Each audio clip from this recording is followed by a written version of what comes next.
Welcome to A Pair of Bookends, the book club you can carry anywhere. I'm your host, Hannah MacDonald, and I'll be bookending the conversation with some of the most exciting voices from the bookish world. Welcome to our book club episode for July. This month's book club pick for the pod is I Will Crash by Rebecca Watson. I Will Crash tells the story of a week in the life of Rosa following the news of her brother's death. It's a powerful, raw and intimate exploration of grief, forgiveness and complex family dynamics. Rebecca Watson is a writer based in London. She's also assistant arts editor at the Financial Times. Her non-fiction has been published in The Observer, the TLS, Granta and British Vogue, to name a few. Her debut novel, Little Scratch, was shortlisted for the Goldsmiths Prize and the Desmond Elliott Prize, and led to Watson being chosen as one of The Observer's 10 best debut novelists of 2021. It was also adapted into an acclaimed play with sellout runs at Hampstead Theatre and New Diorama.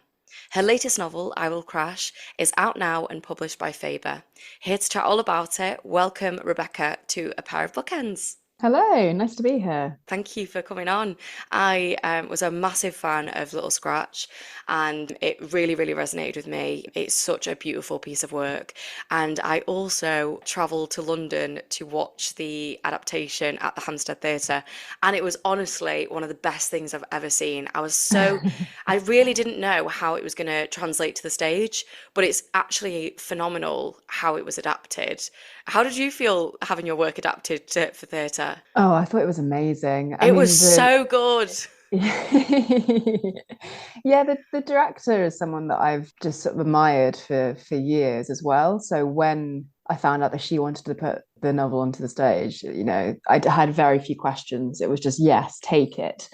And I thought she did such an amazing job. I found it really affirming. I think because she kind of came to the text and with the playwright Miriam Batty, and they kind of, the way in which they adapted it felt in itself really true to the novel, but also allowed me to kind of watch it with a level of distance. So I just found myself enjoying it like it wasn't mine, which is, I guess, the most kind of affirming thing you could experience. For sure. And it feels like, you obviously have your book go out into the world and you have that journey, but then you get this extra incredible journey of having it adapted as well.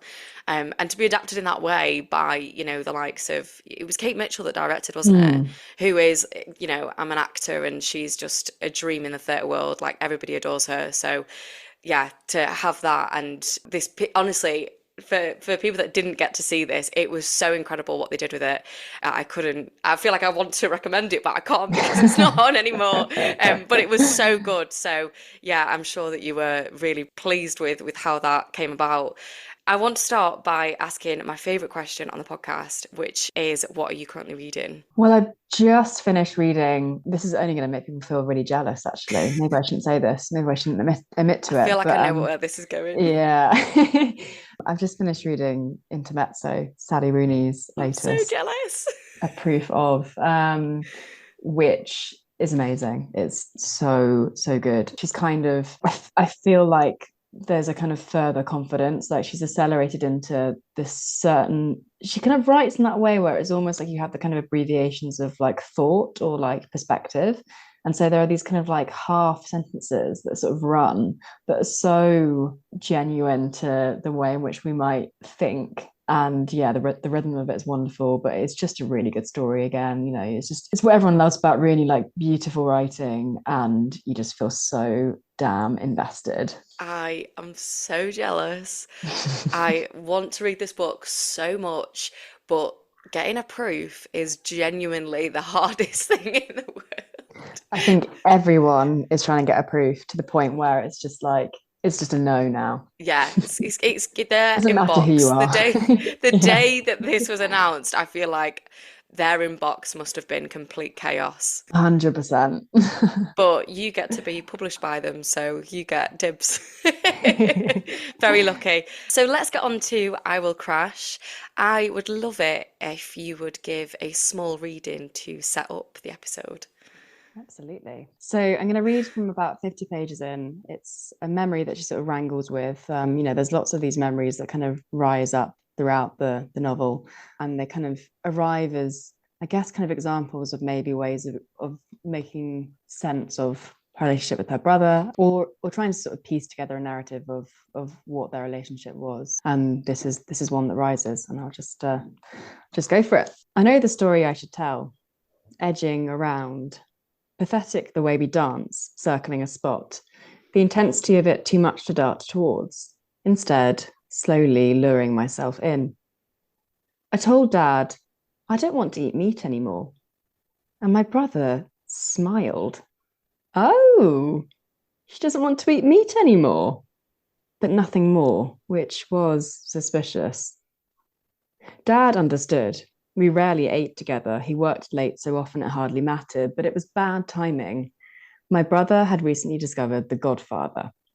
He would play the scene with the horse's head, finding it on YouTube and leaving it on repeat.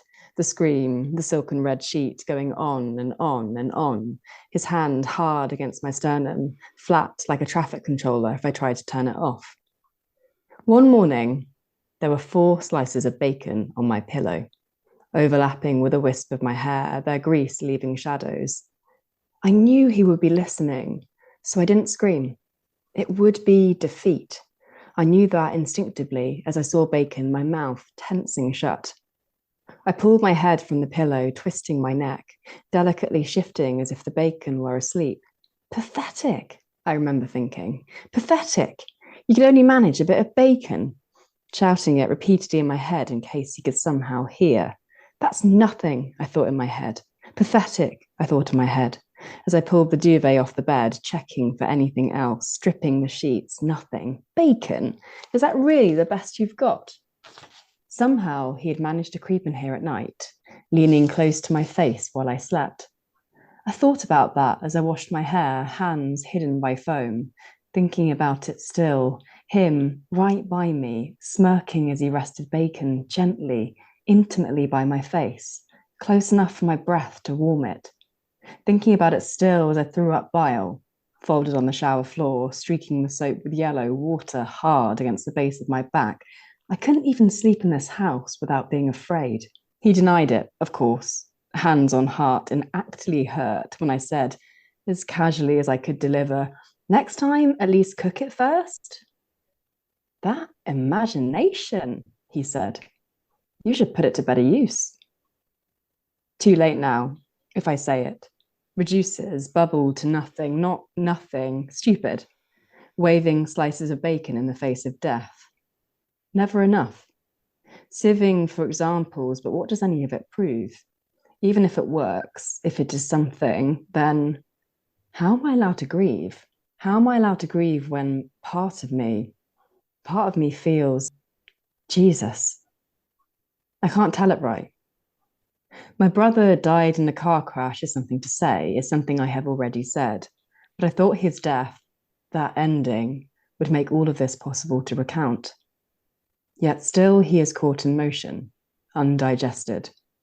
What is unsaid still is the no, is the please, don't say sorry. No one else was hurt. It's conflicted. A small part of me, larger than can ever be forgivable, feels relief. Thank you so much. It's so good to hear that out loud because it's so clever the way you write, and it's so kind of fresh and unique, and the way it's formatted on the page is almost like poetry. I was really curious to know what inspires your style and whether this originality that you have, whether it's always been kind of embraced by, publishers and stuff, or whether you ever had any kind of pushback with it. Yeah, I mean, I think the kind of inspiration for it initially came, so like with the form of Little Scratch, it kind of just came from a frustration.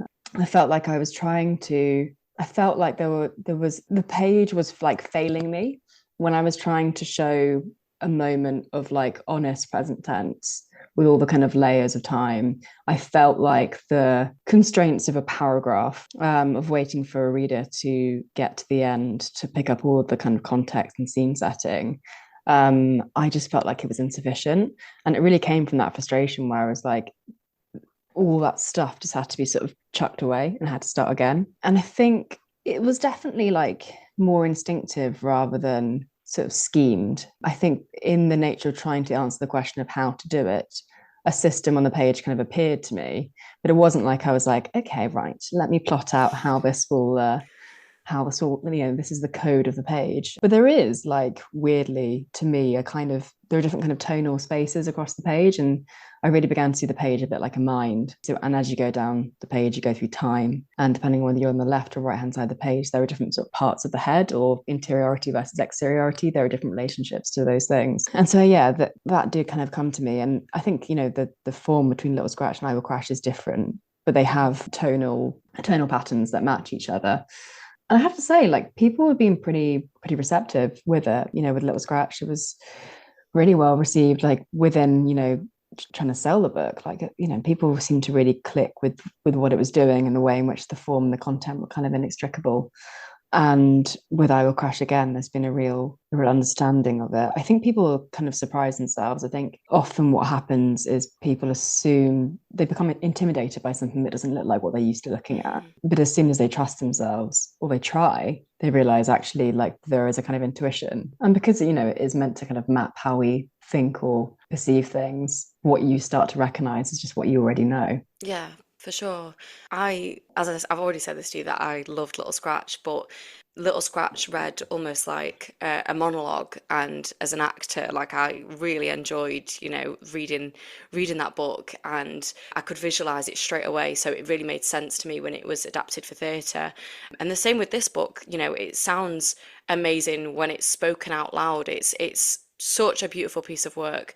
You articulate it much better than I ever could, but I loved it. That's all I can say, is that I loved it. But the scene that you just read specifically, it's a really great scene, because it really kind of shows this sort of insidious nature of what she kind of experienced with her brother.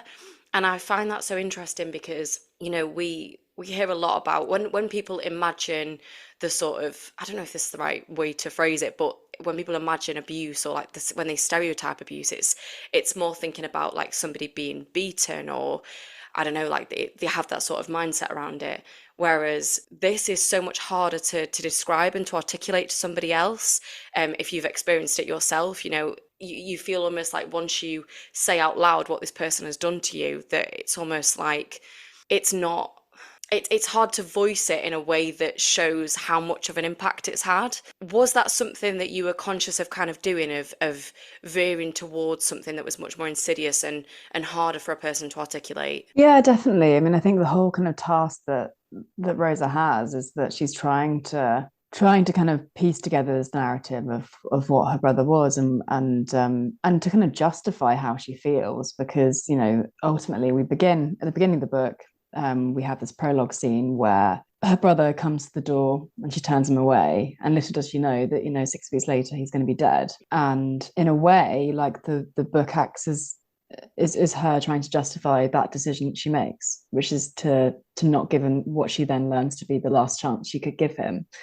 But what I found really, I guess, particularly kind of stirring with her is design those kind of pieces that she would try and put together, that none of them really for her amount to enough.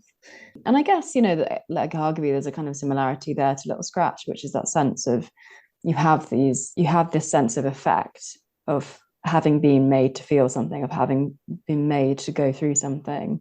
But when you try and pick up the pieces and say, this is what happened to me, they don't bear the kind of the violence of what it feels to you, how the experience itself feels. And I guess that is the nature of the book. And it's like, how do you kind of reconcile the fact that it's not going to add up to this kind of satisfyingly, like, vicious narrative? Yeah. I was really interested as well in your exploration of, and I don't know if this is the right word, this is me trying to be clever, of in your exploration of, would you say, like, familial estrangement, is that the right way, or like being estranged from family? I don't know if that's the right way Yeah. to describe it. And what that kind of choice means for a person. And it's a topic that obviously can be quite sensitive. Funny, I was re-listening to the High Low podcast the other day, and they had a segment where they were talking about it, and I think there was a piece that Sally Hughes had written which explored it really well. But I know that most famously, which is what they were speaking about on that, was the situation with Meghan Markle, and obviously she received a lot of flack from her choosing to kind of distance herself from her father. What drew you to exploring this topic and specifically looking at it through the lens of a sibling? I think I just find the like sibling dynamics a particularly kind of powerful one in which to explore like how cutthroat we can really be. Like, because that is exactly what it is, isn't it? Like, you can ostensibly draw a line, make a decision, but it's not that neat and it's not that easy. You still have everything that came before, and you still have the kind of weight and effect of your decision. And even in not seeing someone like that, that's not a kind of absence. That in itself is a kind of presence. And I think I found it interesting because, like, given so much of this novel is about the kind of unknowability of ourselves, right? Like how much we can really trust what we know of our experience, of our past, all of that stuff is actually not that kind of solid. It's not that kind of, none of that really sticks as much as we'd like it to stick. And I guess I saw siblings as the kind of perfect first witnesses to who we are. That if you have siblings, they're the first ones who perceive you, who you perhaps kind of together build some kind of narrative of who your family are, what your life is. They see you as children when you're still not really yourself yet. You're still kind of, burgeoning and forming into who you become. So they are the kind of most like close witnesses to you. They're kind of mirrors of yourself in a way, kind of broken mirrors, but like they are in some way reflecting you back. And so that contract is a very particular and very personal, very intimate one. And that's why I think as a writer, you're like, well, what happens if it breaks? Because, and I think this is clear for the character of Rosa, it's like those relationships, it's impossible to disentangle them from your whole sense of yourself and your life. They are just threaded through everything. So to put at that thread is to kind of just pull at, the entirety of a person. That's so true. And I love that you described it as, did you say perfect? They're the perfect first mirrors for who you are. Because I think that's just an incredible way to describe it. I'm the oldest of four girls, and I feel like, Oh, wow. it's oh well, and I feel like my sisters are the people that can probably trigger me the most. Like if they don't like something I've done, or if they don't like something about me, it's like the most painful thing. It's like, what do you mean? But obviously this is a very different type of dynamic. It's not as, like, I'm saying that in a more funny way, but this is, obviously very different. I think you're so right. It is such a powerful dynamic, and obviously you live within the same household, and you kind of see everything about each other whilst you're growing up. So, it is quite an intense one. But yeah, I loved the way that you wrote that, and I think it made the sort of abuse much more painful to kind of look at because it's such a close dynamic. Your protagonist, Rosa, is in a relationship with a character called John, and I absolutely love this character because he's such a wonderful kind of contrast to her much darker past. Did this contrast kind of feel intentional to you when you were writing the book?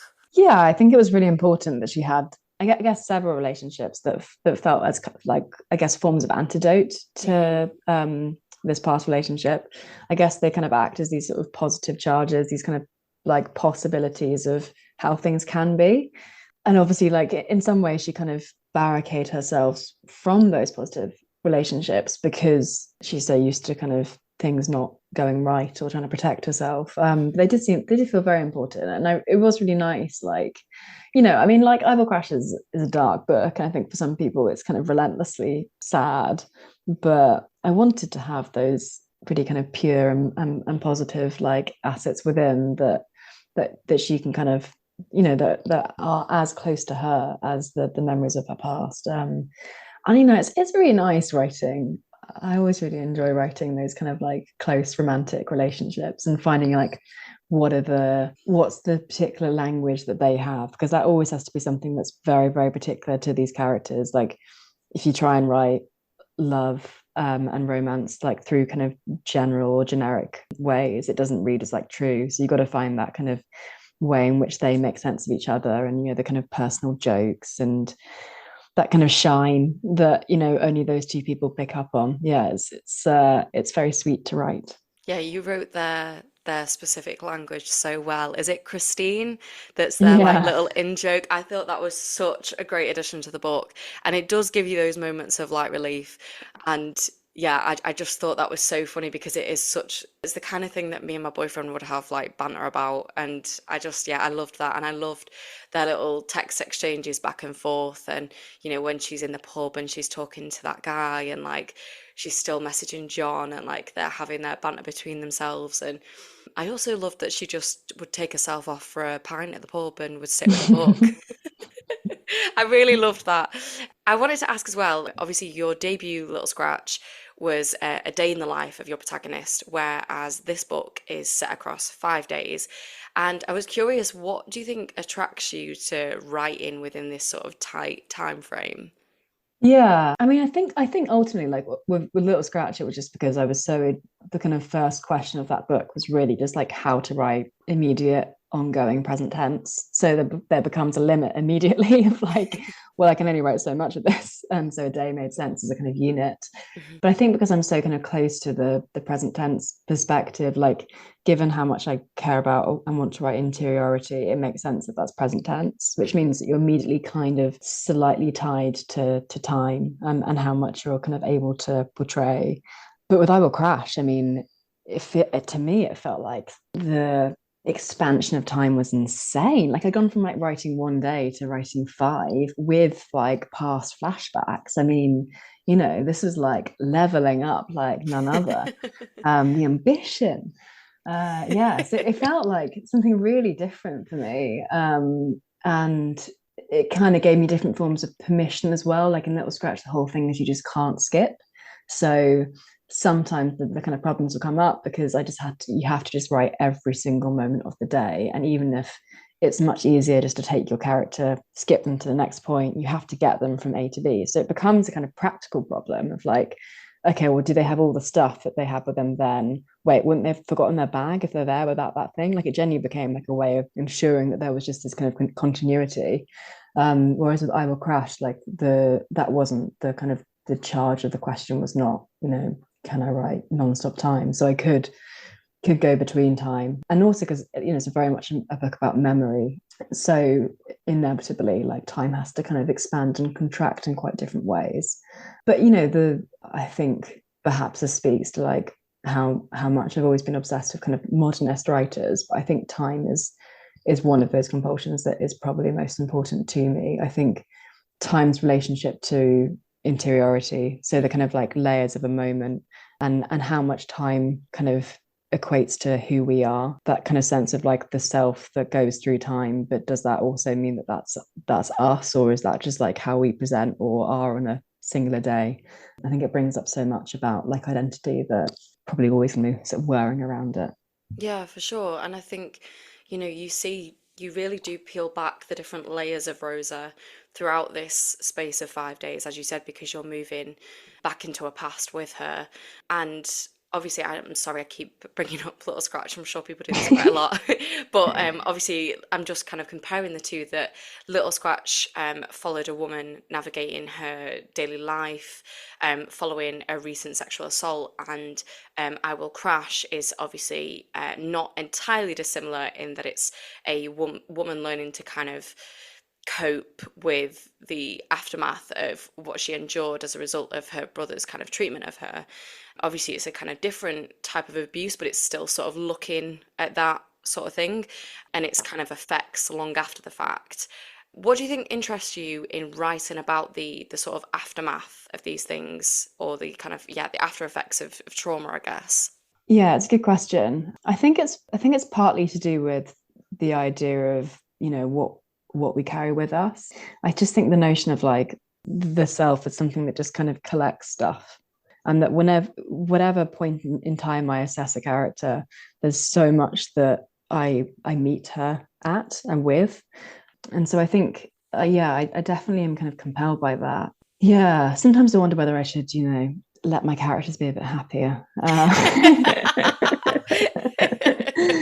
I mean, they're happy in their own ways. They find their joy. But it definitely is, it's obviously an obsession. Otherwise, it wouldn't still be going on. I wouldn't still be writing about it. I mean, we lap this Um, stuff up. we do, don't we? People clearly love Um, your books and but they love but books also like this. like, I think if you're getting that close into someone's head, there's always something that's kind of being traipsed on that you can't quite let go of. That's kind of you're sort of spinning around. I don't think anyone's head's that kind of carefree and without the kind of the dregs that come up. So I think perhaps it's just the inevitability of like that kind of intense interiority that something's I'm going to hit on something as I'm exploring them, because like Little Scratch did not begin as a story of a rape survivor. Like Little Scratch began as I'm inside the head of someone. How do I show the layers of time? And then as I was writing her, there was this kind of thing, knocking on the side, and I kind of started to realize that her voice was quite so loud and erotic because it was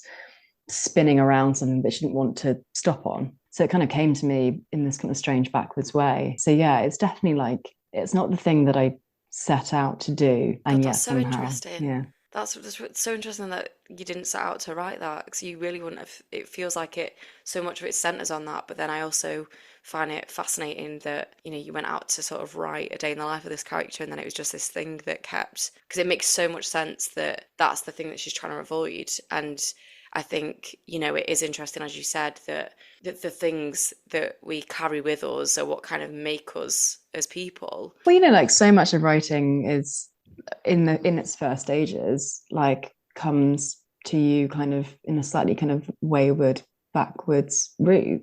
Certainly the way in which I write is not to kind of plan out what it's going to be, but to sort of tap into like a voice or something, Mm. and be like, okay, who is this person? I'll write and explore what I get from her.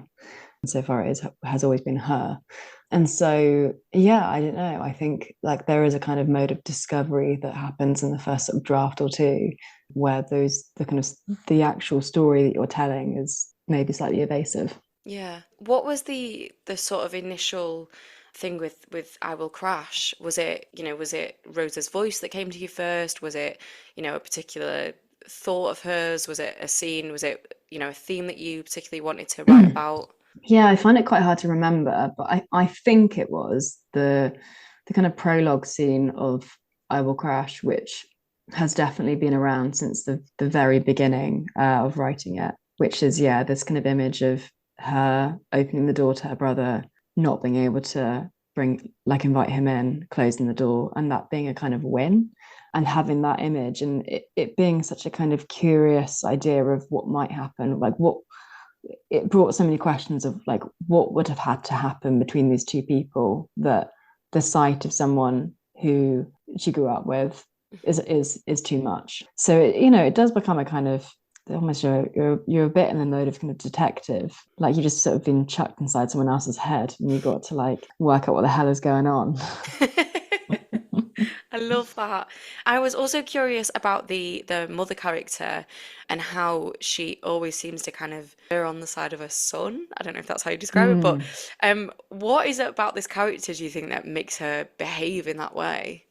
I just think that it's funny. I mean, I don't really we shouldn't really talk about it too much, just because it's kind of dark to equate real life with fiction. But like, there's a story that came out this week about Alice Munro, I've and not read it. so her daughter told her that so Alice Munro's partner abused Alice Munro's daughter, and the daughter told her mother, and she sided with him, even when it became to the point where he was taken to court and he was found guilty of it, and he was spun a story that even though she was a child, that she was a kind of seductress, and Alice Munro decided to stay with him and decided to believe that story. And I think so much of the way in which we inhabit this earth is choosing the stories that we want to believe, deciding what we want to live with and what we want to sort of push down. And it's terrifying. And I think actually I find it quite interesting in the fact that some of the reaction to the story is people being so unwilling to believe it, because they think if you're a writer and you can move someone and show someone kind of psychology, that therefore you must understand, you wouldn't be able to make a stupid decision or indeed be entirely deluded or Mm. do something quite that extreme. But we're all capable of choosing to misperceive things, and I think for the mother in I Will Crash, she believes what she feels comfortable believing. I think to believe what her son would be capable of would be to like entirely break her, would be to kind of her role as mother would feel so destroyed. I think she's not capable of it.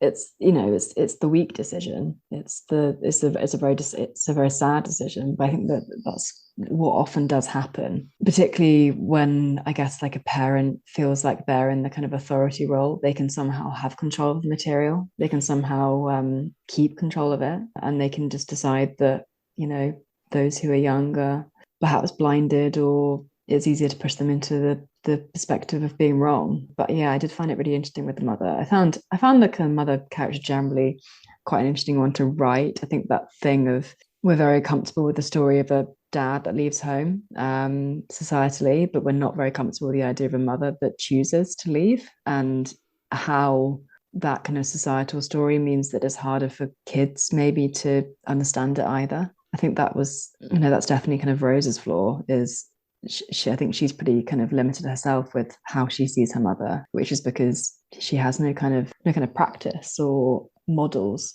on which to apply the story that she has with her own mother. Yeah, it's she is such an interesting character, the mother, because I feel like her whole life is sort of built on avoidance, and I think it is interesting that you kind of look at the mother leaving the family home rather than the father, because that is obviously such a it's not the people react really badly to that, but it does of course happen. But the fact that she is so avoidant of acknowledging what her son has done, and it almost feels like her removing herself from the home quite literally is an extension of that avoidance of Yeah, that. sure. And then, there is this really awful moment where Rosa comes home and she sees like her brother's completely trashed her room, and her mother's just kind of like, well, aren't you silly? Like, what did Just you messing do? about. Yeah, Yeah. yeah. And you're just like, what? Like, how can you react in that way? Like, look at it. Like, what? You can see it for yourself. And yeah, it is a really difficult thing to read. But yeah, I thought you wrote her really well. I can see that we are kind of coming to the end of this recording, and there is probably a lot more that I could speak to you about, but I really want to squeeze in a couple more questions. One being my recommendations question, which is one of my favourites. But before that, I want to ask what your literary influences are. Yeah, cool. I think I really like vary on this one. I find it quite hard to say like book by book, but I think, there are those that basically just like really messed with my head early on. I was like, what the hell? Who are these people? How are they doing this to me? So there was like, I mean, I had my like epiphany when I was like 16 and I read Virginia Woolf and I was like, what the hell? This woman has just like broken through the novel and like come out the other side with something completely overwhelming and like revelatory. And I think I still really do tune into like how she writes time and sort of personhood and perspective. I think it's still so groundbreaking. And I kind of just know that did do something. It kind of took me apart and then put me back together again. And I feel like that is kind of sewn through me. Also the playwright Sarah Kane, who writes Amazing. these, yeah, incredible, very dark, very just sort of emotional knife edge plays that I think something about the emotion of them, and also like really, really kind of like concentrated rhythmic language that I feel like again definitely was very kind of moved by and affected by, and that I'm sure again has done something. But yeah, I feel like lots of other inspirations. I reckon I'll probably look back in about 10 years' time and be like, oh yeah, that person obviously affected the way in which she wrote this book. But like right now, to kind of associate them too closely would perhaps, I don't know, perhaps make it too much of a kind of derivative connection. Now that you've said Sarah Kane, that makes so much sense to me. She is my favourite playwright, so I'm really excited that you've mentioned her, because obviously people usually just mention authors and we rarely get a playwright. I was in Crave it was my final year play at uni, Oh, so I amazing. really love her work. I think she's incredible. So yeah, that makes so much sense now. I can definitely see the influence there. I would love to end this episode by asking for a recommendation. So that can be anything. It can be books, TV, film, podcast, kind of anything goes on this. Cool. I think I would recommend, I've actually only just started, but it's a book that came out last week.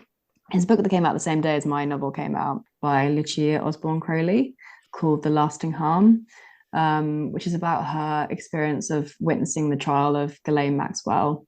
And she, like, you know, she spent years on this and she formed these really amazing, moving relationships with many of Jeffrey Epstein and Ghislaine Maxwell's victims. And they kind of trusted her with their stories in ways in which they haven't with anyone else. And, you know, she's one of a handful of people that were actually in that room for the Ghislaine Maxwell trial as well. So her access is unparalleled to anyone's. And she's also exactly the person who kind of should be writing it. You know, she's written herself about her own experiences of abuse, and she really understands. She's also a legal journalist. She really understands the way in which law inadvertently kind of enables the assailant rather than the victim. So yeah, there's so much there, and having only just begun it, I'm already just moved and inspired by her. So yeah, I would definitely recommend that.